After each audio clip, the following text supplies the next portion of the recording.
On the Scene video coverage of ESC 2012 is supported by Pradaxa.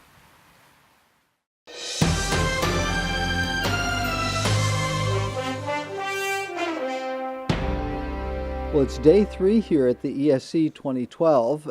I'm on the scene. It's Chris Cannon. I'm joined by Dr. Fred Beauvais, the editor for Axcel. We have a lot of big trials here. I think headlining today was the FAME2 trial that looked at the use of FFR during cath in patients with stable angina to see whether that could help guide PCI.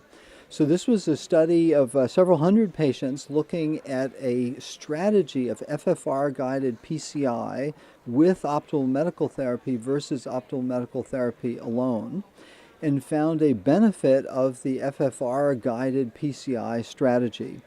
There was a difference of about 10 to 15% fewer patients requiring urgent revascularization over 1 year follow-up in the FFR-guided PCI strategy.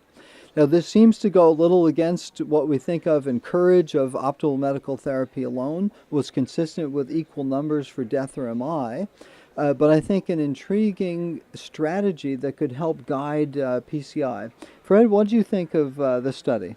Well, I think it does help us in patient management. You know, when we see an intermediate lesion on the angiogram, we're never quite sure what's going to happen to that patient, and FFR tells us whether it's significant or not.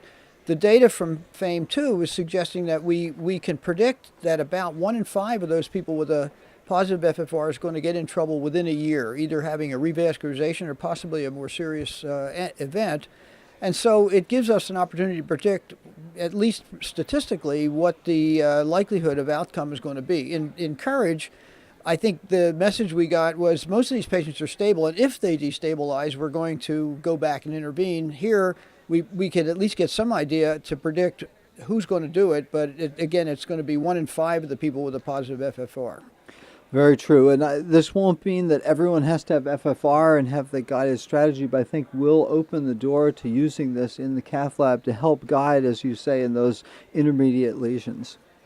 Now, another somewhat related thing now moves to a non-invasive approach, and this was the CORE320 study that looked at adding perfusion assessment on a CT angiogram and compared that to the gold standards that we have of either cath with FFR or a stress MIBI to see what are the flow-limiting lesions. And they found very good and improved prediction of a flow-limiting lesion when adding the CT perfusion.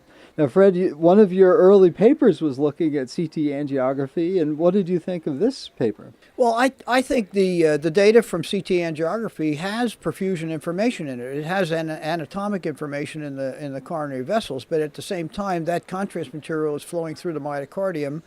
There's a traditional background of mathematical analysis of density changes of contrast in the myocardium that assesses perfusion. So what the investigators did here is added the anatomic data to the perfusion data and found that yes, you get better accuracy in prediction. This is like taking a perfusion scan and a cath and combining those two together. What I think they pointed out with this high resolution CT is that you can get all this from one data set.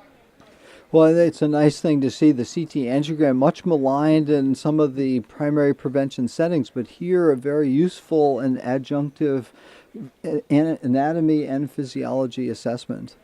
I think a final thing was a look at the consequences of the earthquake in Japan, a study finding an increase, not that surprisingly, of sudden death, myocardial infarction. Also, heart failure and pulmonary embolism were also seen to be increased in the consequences following that earthquake.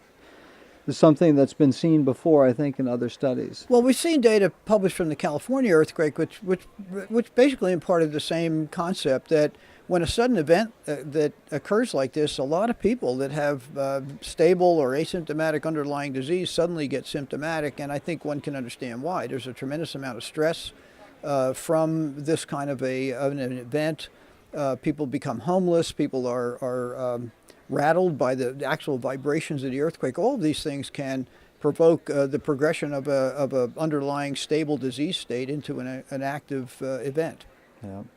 Well, stay tuned. There are several other trials that we'll cover from day 3 at the ESC 2012.